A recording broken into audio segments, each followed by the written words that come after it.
Hi everyone, I am Sydney, and this is my take on the point of view and setting of Sylvia Plath's The Bell Jar. Alright, let's get started. All the events in The Bell Jar are filtered through the main character, Esther Greenwood.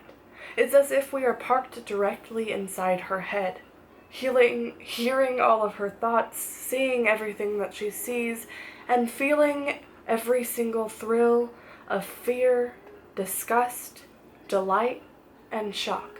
The limitation of this narrative point of view is that it's tough to get an objective view of Esther or a fuller account of the other characters. This intensely subjective point of view is somewhat moderated by the fact that the events are narrated from a perspective of an older Esther. At some point after the events described in the novel, this narrative perspective, however, is only briefly mentioned in the first chapter. The narrative in general hews to the young Esther's point of view. The majority of the book takes place in the 1950s, New York City, Boston, and its surrounding suburbs. The main action of the story takes place in the summer of 1953. After an internship at a magazine in New York City, Esther ends up in her hometown outside Boston, where she attempts to commit suicide, as I mentioned multiple times in my other videos. It is all completely up to her hometown outside Boston. I just read that. It is all completely narrated by Esther, and you just have to enjoy the never-ending commentary throughout the book. The point of view in this book made it a real tearjerker, because you were experiencing exactly what Esther was, and her ideas and experiences were not twisted by another narrator. It completely set a solemn tone for the story and helped the reader grasp the light of the negative effects of mental illness. You grasped points in the book that triggered her fall downhill, and you experienced it along with Esther, as if you, as the reader, were a character in the story.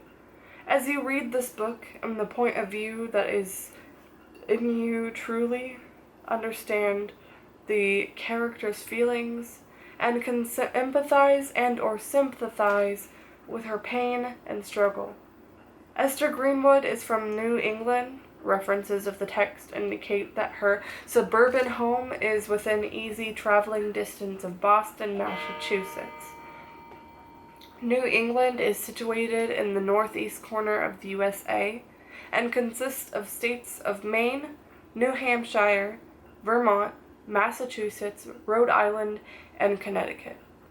There are numerous references to landmarks within Boston and the surrounding area.